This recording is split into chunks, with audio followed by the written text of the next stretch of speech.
Elisabeth Baumschneider est déjà dans le dictionnaire du Jura depuis 2005, mais elle fait partie des exceptions. Les biographies féminines n'envahissent pas les encyclopédies. Même cas de figure pour le dictionnaire du Jura. Une bourse a donc été attribuée à une historienne pour augmenter le pourcentage de notices féminines à l'occasion de la rénovation du site. Ça fait plusieurs années que le DJU est actif pour essayer d'augmenter le pourcentage de femmes dans la base de données. Donc à la base, il y avait autour des 6%. Et puis maintenant, donc moi, je n'ai pas les chiffres précis, mais je pense qu'au bout de, maintenant ça va faire 3-4 ans, on doit accéder aux 7-8%. Mais c'est une donnée qui est courante, c'est pas spécifique au DJU d'avoir comme ça moins de personnalités féminines. Je pense par exemple à Wikipédia, c'est aussi une problématique qui est abordée sur cette grande encyclopédie en ligne. Mais malgré les efforts mis en place, le pourcentage de femmes représentées dans le DJU augmente lentement. Sans surprise, la raison est sociétale.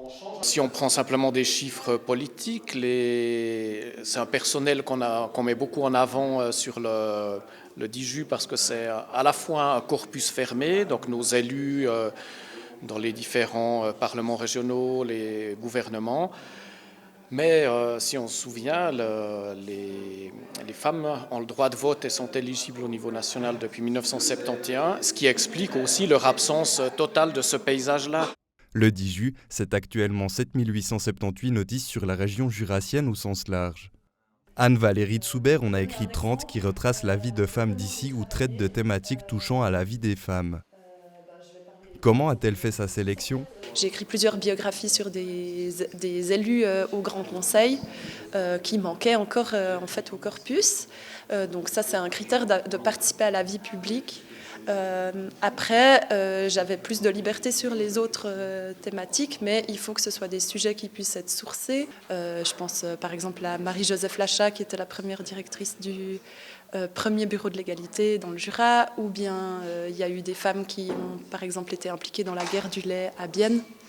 Et puis sinon, il y a des notices aussi plus thématiques sur, par exemple, des associations, la Fédération des consommatrices, ou bien sur des centres comme le Centre de santé sexuelle, qui a aussi un impact sur la vie des femmes dans la région.